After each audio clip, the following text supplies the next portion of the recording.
کہ بیوی بندے کے اوپر کب حرام ہو جاتی ہے؟ یہ بھی بڑا ضروری سوال ہے جو برے صغیر کے اندر پایا جاتا ہے. اور یعنی مرد نے اگر کوئی مباشرت کا کوئی ایسا طریقہ اختیار کر لیا یا حیض کے دوران میں مباشرت کر لی یا کچھ بھی کر لیا تو کیا وہ حرام ہو جاتی ہے؟ آپ کہہ سکتے ہیں کہ اب ان کا تعلق ختم ہو گیا ہے, اب حرام ہو گئی ہے؟ ڈاکٹر صاحب جو اللہ کا دین ہے نا, اللہ کے دین کے اندر 4 چیزوں سے عورت اپنے خامد پر حرام ہوتی ہے. ٹھیک ہو گیا.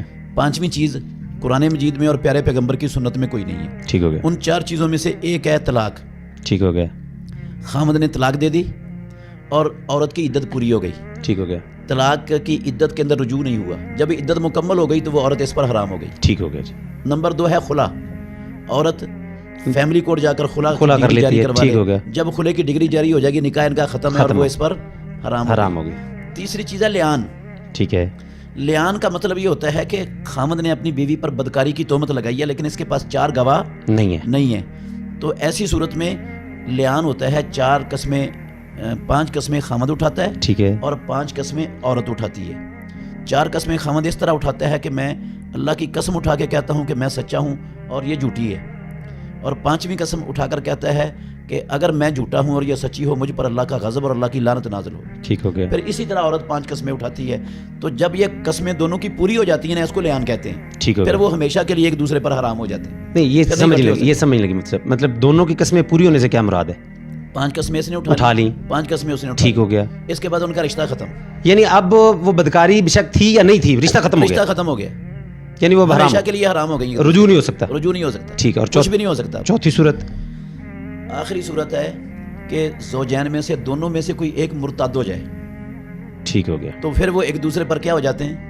حرام ہو جاتے ہیں. اس کے علاوہ اللہ کے دین میں اسلام میں کوئی اور شکل کوئی صورت نہیں ہے جس کی وجہ سے بیوی اپنے خامد پر حرام ہوتی ہو.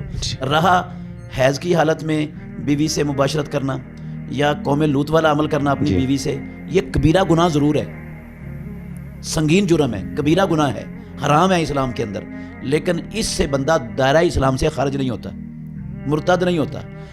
حدیث آئی ہے رسول اللہ صلی اللہ علیہ وسلم نے فرمایا من اتا امرأتہ حائضا او فی دبرہا فقد کفر بما انزل علی محمد صلی اللہ علیہ وسلم. جو اپنی بیوی سے حیض کی حالت میں آیا یا اس کی دبر میں آیا, قوم لوط والا عمل کیا, اس نے کفر کیا اس چیز کے ساتھ جو اللہ نے محمد رسول اللہ صلی اللہ علیہ وسلم پر اتارا ہے. تو یہ جو کفر کا لفظ رسول اللہ صلی اللہ علیہ وسلم نے بولا ہے یہ کفر دونا کفر ہے, یہ کفر مخرج من الملہ نہیں ہے. ٹھیک ہو گیا. یہ اسی طرح کا ہے جس طرح رسول اللہ صلی اللہ علیہ وسلم نے فرمایا سباب المسلم فسوق و قتالہ کفر. مسلمان کو گالی دینا نافرمانی ہے اور مسلمان سے لڑنا کفر ہے. اب کیا جو مسلمان سے لڑتا ہے ایک مسلمان وہ کافر ہو جاتا ہے؟ بالکل ٹھیک ہے. یہ کفر دونا کفر ہے, یعنی وہ والا ملت سے خارج کرنے والا کفر نہیں. وہ کفر نہیں.